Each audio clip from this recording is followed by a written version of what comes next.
2022 সালে টেট পাশ করা বেকার ছাত্রছাত্রীরা আজ মুখ্যমন্ত্রীর বাড়ির সামনে গিয়ে হাজির।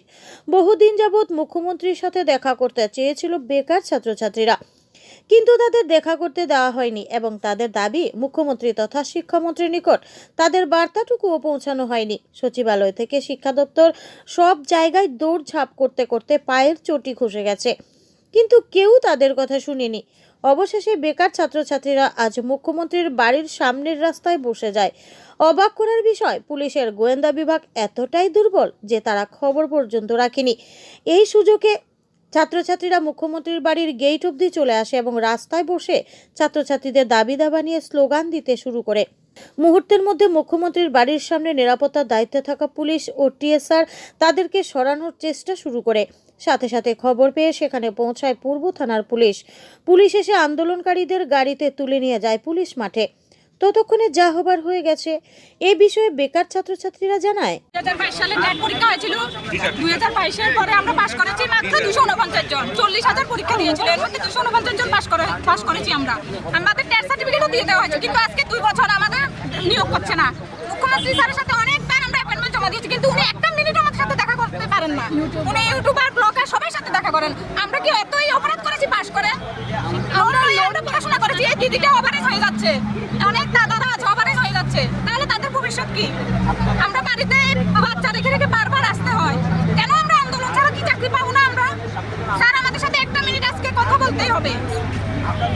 2022 সালের টেট কোয়ালিফাইড ক্যান্ডিডেট 2022 ডিসেম্বর মাসে আমাদের পরীক্ষা হয়েছিল, কিন্তু আজ 2024 সালের ডিসেম্বর মাস আসতে চলেছে। প্রায় 2 বছর হয়ে গেছে, কিন্তু আমাদের শিক্ষক স্বল্পতা থাকা সত্ত্বেও স্কুলগুলিতে আমাদের এখনো নিয়োগ করা হচ্ছে না। এই বিদ্যালয়, ত্রিপুরা রাজ্যের বিদ্যালয়গুলিতে প্রচুর পরিমাণে শিক্ষক স্বল্পতা রয়েছে, তা সত্ত্বেও আমাদেরকে এখনো নিয়োগ করেছে না। আমরা একবার দপ্তরে যাচ্ছি, একবার মুখ্যমন্ত্রীর বাসভবনে আসছি, আমাদেরকে শুধুমাত্র এদিক থেকে ওদিক সবকিছু খালি আমাদেরকে বোঝানো হচ্ছে যে এটা সম্ভব না, ওটা সম্ভব না। তো এখন পর্যন্ত কোনো ধরনের আইনি জটিলতা নেই, যা ছিল সুপ্রিম কোর্টের রায় সব ঠিকঠাক হয়ে গেছে। এখন সরকার চাইলে আমাদের নিয়োগ করতে পারেন, মুখ্যমন্ত্রী চাইলে আমাদের নিয়োগ করতে পারেন ত্রিপুরার শিক্ষা ব্যবস্থার উন্নয়নের স্বার্থে, কিন্তু আমাদেরকে এখনো নিয়োগ করা হচ্ছে না। কেন নিয়োগ করা হচ্ছে না এ নিয়ে আমরা কিছু বলতে পারছি না। এটা একমাত্র আমাদের মাননীয় মুখ্যমন্ত্রী স্যারই বলতে পারবেন। মুখ্যমন্ত্রীর সাথে কি দেখা করেছেন? আমরা অ্যাপয়েন্টমেন্ট দিয়েছি 12 থেকে 15 বার, স্যার আমাদের সাথে দেখাও করছেন না, আমাদের সম্পর্কে কিছু বলছেনও না। কষ্টে তো তখন লাগে যখন স্যার দেখি আমরা যে বিভিন্ন অনুষ্ঠানে স্যার অনেক কিছু উদ্বোধন করতে যান, সময় আছে স্যারের কাছে। তারপর পুরা যে ইউটিউব কন্টেন্ট ক্রিয়েটর আছে ওনাদের সাথে দেখা করতে যান, সময় আছে। আমাদের সাথে দেখা করার ক্ষেত্রে স্যারের সময় নেই। আমরা বুঝতে পারছি না কেন এরকম করছে স্যার। আমরা চাই অতি সত্ত্বর জন্য আমাদের নিয়োগ করা হোক, আর ত্রিপুরা শিক্ষা ব্যবস্থার মানকে উন্নয়ন করার লক্ষ্যে আমাদের নিয়োগ করা হোক।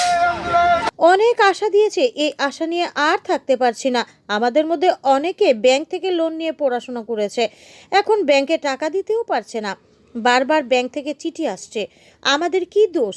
পড়াশোনা করে বেকার জীবনযাপন করাটা আমাদের কাছে যেমন একটা অভিশাপ হয়ে দাঁড়িয়েছে।